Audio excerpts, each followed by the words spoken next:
Yeah, no, wait, Jake, you haven't read anything. Go read The Cask of Amontillado. You know Jake will just like, what the fuck? That's all. I can't read out loud. You can ask anybody here. Dan, Miles, I think Cameron. we need to understand what a good story sounds like, so I honestly think someone should read The Cask of Amontillado. Yes. It's certainly not me. Yeah, this is turned into the reading show, essays. apparently. I just read 4 horrible essays. Jake, are you sure you don't want to do it? I'm a horrible reader, so Okay, anyway, butchered the thing up. Fine. I'm sorry that you had to read that. I truly am, but I need a tailor. I think I'm gonna watch this Let's Play all the way through, just so I can hear myself read this plastered. Because I ain't gonna remember this. The funny part about that would be us like laughing for a straight 5 minutes. Yeah, at the beginning that was pretty bad. I think I am seriously gonna go read The Cask of Amontillado just to know what a good story sounds like. Why hasn't God killed us? Why hasn't he killed us? I mean, he might. Because he wants us to read Planes, Trains, and Plantains next. Oh god, by the time this video is released, that person will not only have been voted in, but they will be in office. Oh my god. I hope we're dead. We're alive, but we're dead.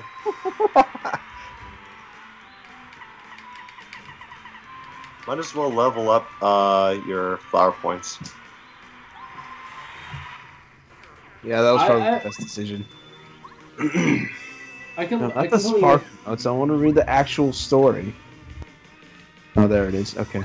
Abraham Jackson.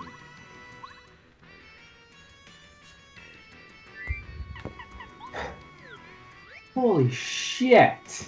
And Jake just discovered that he was a girl all along. No, it's I'm scrolling through my feed right now, and apparently Nintendo Switch raised Nintendo's market value by $1 billion. Nice. $1 billion. Nice. I'm just. Phil Spencer is impressed by it, which I like Phil Spencer, so. Yeah, I like. What? Oh man, this story actually has words that that go together well. Well, not only that, but they go beyond an 8th grader's comprehension level. What I just followed like was. Yeah, no, seriously, like, I read the first sentence of this short story by Edgar Allan Poe, published in 1846. Just the first sentence sounds infinitely better than everything we just read. Well, again, that is Edgar Allan Poe, so... I know. Or Edgar, depending on how you want to say it. Well, yeah, but in any case, holy shit. Actually, I like Edgar Allan Poe. He's one of my favorite poets. Me too. I like the short stories more. I'm not much of a poet guy, but I like the Raven, the Pendulum. What was that one called? Yeah, no, I like his short stories better, just because I don't know. When I do read, I like reading short stories because they don't require like constant and frequent dedication, unless it's the All Guardsmen Party, which will take up actual like several hours for me to make it through one story because of how long he writes it. But actually, I did read a couple of short stories. Actually, I really liked over my summer break, which was for one of my classes. What's it called? In high school, my sophomore year, I had to read Cask of Amontillado for class. That was honestly not only was it the only piece that I remember reading, but it was the only one I remember actually enjoying. There's actually only one book that I actually physically enjoyed in high school, and that was the Count of Monte Cristo. Yep, yeah. The That one's a good one too. I never got to read that one. I got to watch the movie, which was also pretty decent. The movie's the book's a lot more complicated than the movie. Yeah, and it was kind of funny because the our teacher said, well, we had to do like an essay after each chapter, because the book was so long that it would be tough for us to memorize. I'm back, bitches. So Welcome back. I would just I kind of want to take a break just to read this paragraph from the Cask of Amontillado to remind our audience what a good story is supposed to sound like. All right, while you do that, I'm gonna go get some water. Okay. You know, I remember back in middle school, Cameron and I discovered a title that will never cease to be forgotten. And it's called The Summer of the Swans. Never heard of it. I never heard of such a beautiful title like that. Summer of the Swans. So graceful. Why does that sound familiar? Jake, remember back in middle school where we found that book called Summer of the Swans? I'm trying to remember, and I just don't. Please. Cameron and I... It's probably an erotic novel. I'm willing to bet it's an erotic novel. I've never heard of this book before, by the way. It's actually not. Sad to say, it's not. You know what I was really thinking that this was? What? The Swan Princess? Oh! I was thinking that that book would be The Swan Princess, but it's actually not. Oh, that's disappointing. No, it's a book about swans in the summertime. Yeah, no, just so we can remind our audience what a good story's supposed to sound like, I'm going to go ahead and read this passage from the Cask of Amontillado, if you don't mind. No, sure, go on. Right now we're at the book club, so... It sounds like Monte Cristo, but in a bad version. It's actually really good. I really enjoy it. It's one of my favorites. It was about dusk, one evening during the supreme madness of the carnival season, that I encountered my friend. He had accosted me with his excessive warmth, for he had been drinking much. The man wore motley. He had on a tight-fitting party strip dress, and his head was surrounded by a conical cap and bells. I was so pleased to see him that I thought I should never have done wringing his hand. Oh. That's actually infinitely better than everything we just read. By a long shot. Like, I realized my pacing was fucked up because I'm pretty bad right now. But even then... I do remember reading another book, I read in college that I actually really liked. Shit, what was it? The Man in the High Castle. And I do not know if the show, they actually made a show of it on the Amazon Prime. And I don't know if it's that accurate, but the movie's pretty interesting. The book is pretty interesting. Actually, you just reminded me of something. What? My all-time favorite book from high school was called Catch-22. I absolutely loved it. It was a comedy book, but it had a lot of like deep meanings and all that jazz. Oh yeah, reflects the cracks of reality. Yeah. And like they hated the bureaucracy that was the American military at the time. Like it was a great book. One thing I never got around to seeing though was the movie. According to my English teacher who assigned me that book, the movie's really good and pretty accurate to the book. My favorite book back in high school was Full Tilt. It was about I heard of that. I heard it's pretty good. Yeah, it's about an abandoned amusement park, but for some reason it brought back itself to life, and people that go on the rides suddenly disappear. But once you yourself is on the ride itself actually transforms itself. Like, let's say, for example, if you go on the merry-go-round, the horses actually start to animate, and all of a sudden you're in a stampede. Oh, that's cool. Yeah, it actually has a really cool twist in the end, and if I could ever, like, someday What's find this the book called? Full Tilt? Full Tilt. I forgot the author's name, but it's a very good read. All right. Hey, Jake. Not Jake. American Slacker's back. He seems to be muted, though. Check. There you are. That's all you hear is Let's see. What? And then we go back to talking about American literature that's not considered classic because fuck classic American literature. Half of it's actually really bad. Actually, I read Huck Finn in high school, and that was actually pretty good. It wasn't like great. It wasn't the great American classic that everyone made it out to me, but it was still pretty good. By Mark Twain? Yeah. Yeah, I mean, there are some here and there from Mark Twain, but let me tell you, I definitely want to get my hands on his biography. Yeah. My brother, I didn't have to read Lord of the Flies in high school, but my brother did. And I read it. His opinions are mixed, so okay. I'm not entirely sure how good it is, but I don't know. My brother's also that one guy who will hate a video game to shit just because it doesn't fit his. Like he's really picky. You know and what? Some of that rubbed off on me. So The Lord of Hold on. I'm sorry. Sorry, Jake. You go first. The Lord of the Flies, in my opinion, it was an okay book, but you really have to pay attention to it. The main thing people complain about it was that when girls read it, they get really upset about it because none of the girls survived. And the reason why the author did this is because back in that time period, that he believed no girl would survive this island. Yeah. Which is I biased. think I don't think it. Okay, for the time I would agree because they would actually teach girls to be all dainty and not exactly fit for surviving an island. But like nowadays, with like some of the girls I've met, I bet they would have actually better chance of surviving than me.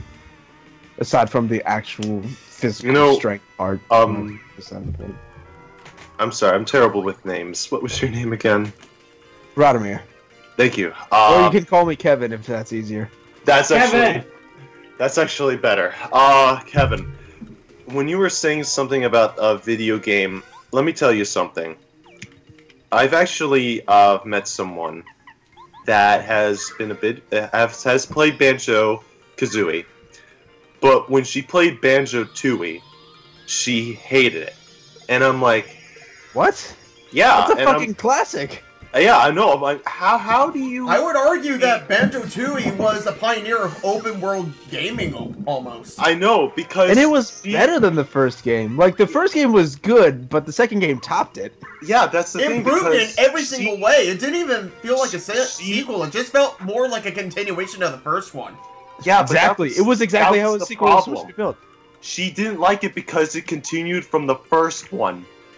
But that's what a sequel does! Oh my god! You're supposed to make a sequel! I know, I had to ask Slacker a while back. I'm like, is the second one really that bad?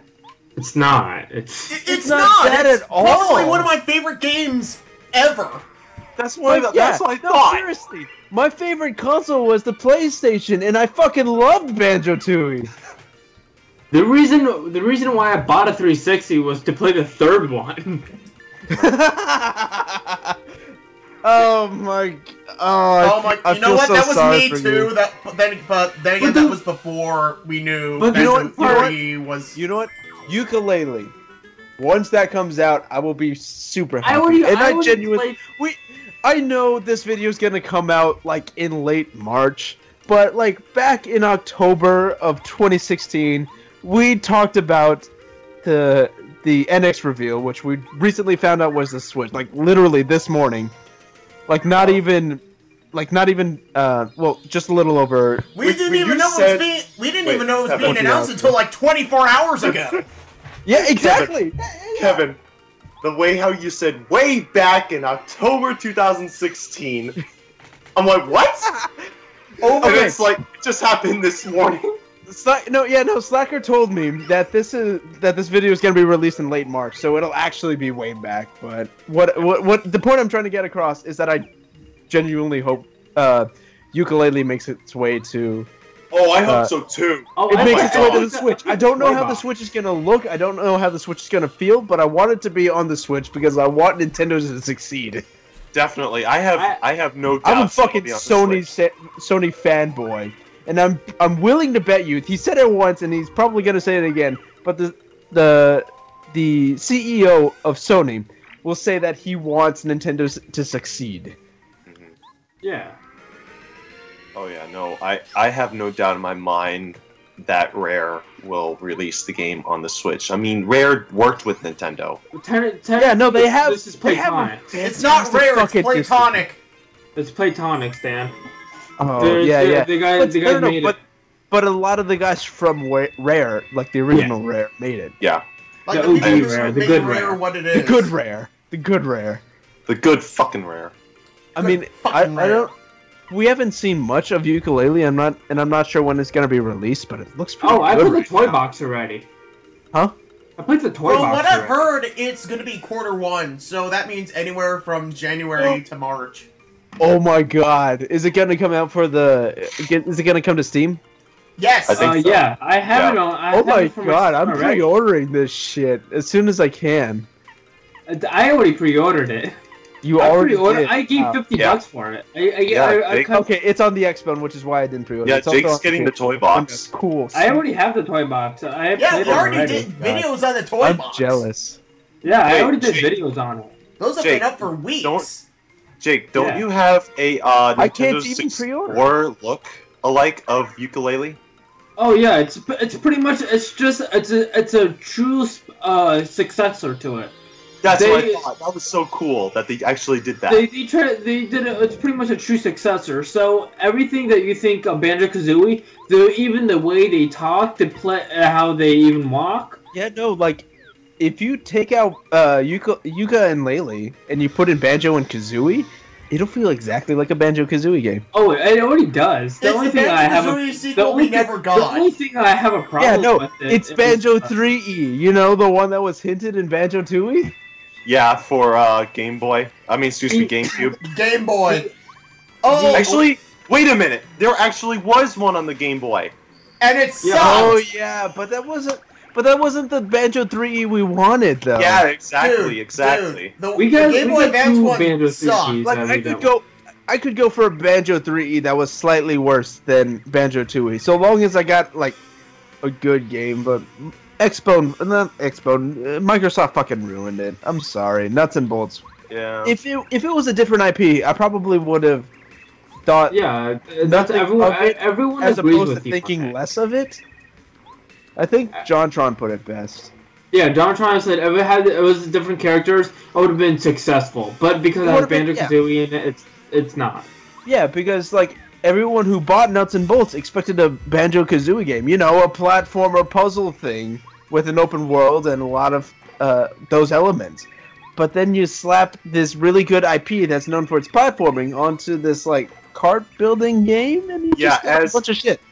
The thing Quotes about it from was John Tron. Quotes from John Tron. Cars!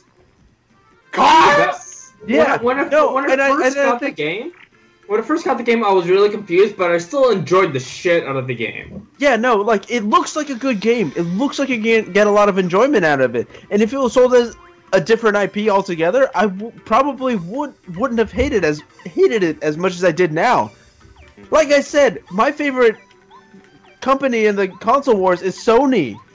I shouldn't care about Banjo-Kazooie as much as I do, but I do. And Nuts and Bolts was such shit compared to the first two games. I will say this. On its own, Nuts and Bolts isn't a bad game, but it's the fact that they just slapped Banjo and Kazooie on it that made it terrible. Actually, it was kind of interesting when you actually hear about the people that, for example, Grant Kirkhope, his son plays it, and he said, "My son absolutely loves it." Right. I know Slackers heard me talk about this before, but one of the companies I hope to work with in the future is From Software, because I've recently found out that they're willing to hire American devs because apparently Japan has a labor shortage. Anyways, Yeah. they're willing to hire American devs, and after 3 or 4 years of working with PlayStation, which is a job I also hope I get but haven't gotten yet because I'm still in college. In any case, I want to work for From Software someday. And the reason why I want to work with them is because despite me basically growing up alongside them, like they were formed before I was born, and I've been playing their games since I was like 4 years old, I fell in love with them. And the reason why I still to this day, despite loving Crash Bandicoot and Naughty Dog, despite loving Insomniac, I want to work for From Software the most is because they're the ones whose passion I still feel from their games. Like, despite how bad Dark Souls 3 is in comparison to the other Souls game, it still feels like someone put an effort and love into it, and I want to work with From Software because despite being 20 years older, almost, I want to work with. I want to work with them. I want to make the next Armored Core. If I had to choose a company to work with, I want to work with like Santa Monica. I want to work for like Santa Monica because they still have the passion for it. I can accept that. That is a good company. You know, I'm going to hypothetically say if there was any video game company I work for, it would definitely be Rockstar. Yeah, I don't like Rockstar's big business practices, but I won't blame you for that. Personally, I kind of like to work for Supergiant. Supergiant is a good company too, but they're not hiring interns, which is what I'm looking for. I know, but we're going by hypotheticals here. Yeah, we're going by fair, very fair. I actually, a couple months ago, I went into like extreme detail into who's hiring interns and when. And PlayStation recently opened up their internships, so I'm gonna finish the game I'm working on, ship it out, or not ship it out, but publish it on Congregate, send it over to PlayStation, and say, hey, this is what I made, this is what I'm capable of. Please hire me as an intern because I am an aspiring video game dev and I want to do literally nothing else. And I will praise you for that, Radomir, because I like your style. Thank you. I like your thing. No, it's like, ever since I was in 7th grade, I got my, okay, back in 6th grade, my friend told me about this program called Game Maker. And I was like, okay, I like video games, so let me download this program. And this was back before Game Maker Studios was called Game Maker Studios. It was called, like, Game Maker 4.0, 5.0, 6.0, and it was back when Mark Overmars was in charge. So this is like fucking ancient. I bought the pro version of every version between 5 and 7 for like $20, and I made games with that. Like there were shitty like 10-second things.